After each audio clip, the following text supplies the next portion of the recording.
বিসমিল্লাহির রহমানির রহিম। সামনে আনবক্সিং করা এসিটি সিঙ্গার ব্র্যান্ডের ২ টনের নতুন মডেলের ইনভার্টার এসি।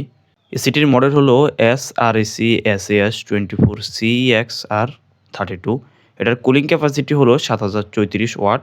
ইউনিটের লুক যেটা দেখতে পাচ্ছেন হোয়াইট। নতুন করে এই ডিজাইনটি কোম্পানি অ্যাড করেছে। পর্যায়ক্রমে ইনস্টলেশনের যে কাজ সেটা আমরা শুরু করব।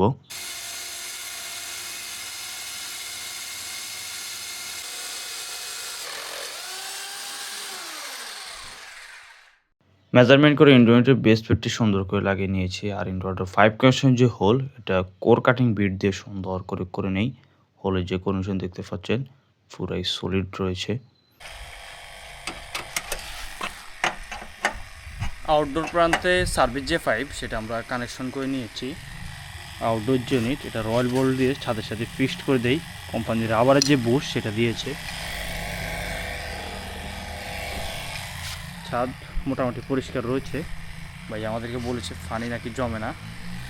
আউটডোর প্রান্তে সার্ভিস পাইপ কানেকশন করা হয়ে গেলে মোস্ট ইম্পর্টেন্ট যে কাজ, ইউনিটকে পারফেক্টভাবে ভ্যাকুয়াম করে নিচ্ছি।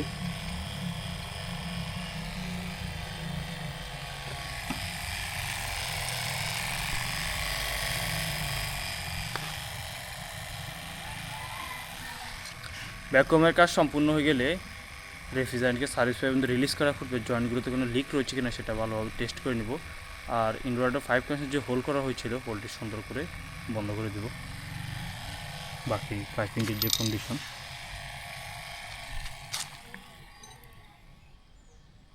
এখানে সুন্দর করে সাপোর্ট দিয়ে দিব।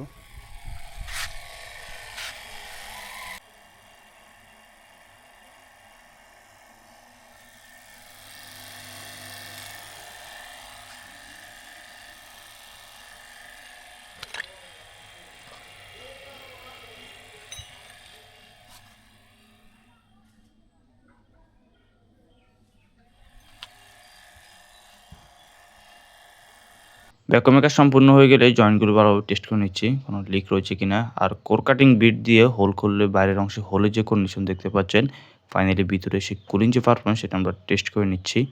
এসি স্থাপনের পর টেকনিশিয়ানদের কাছ থেকে দেখে নেবেন কীভাবে এসির এয়ার ফিল্টার পরিষ্কার করতে হয়, আর শিখে নেবেন কীভাবে রিমোট দিয়ে এসিটি সঠিকভাবে অপারেট করতে হয়। দীর্ঘদিন যাবত যদি এসি বন্ধ রাখেন তাহলে অবশ্যই রিমোট থেকে ব্যাটারিগুলো ডিসকানেক্ট করে রাখবেন। মোটামুটি কম সময়ের মধ্যে রুমকে ঠান্ডা করে নিয়েছে। পারফেক্ট যে কুলিং সেটি বের হচ্ছে। ভিতরে চেক করে নিয়েছি পারফেক্টভাবে সব কিছু কাজ করছে। বাইরে এসে একবার চেক করে নিচ্ছি। আউটডোরের ফাইনালি যে লুক,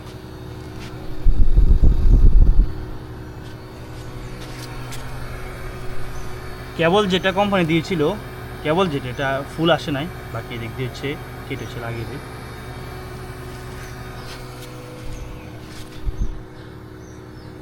ফাইনালি এসিটি পারফেক্টভাবে হচ্ছে কাজ করছে।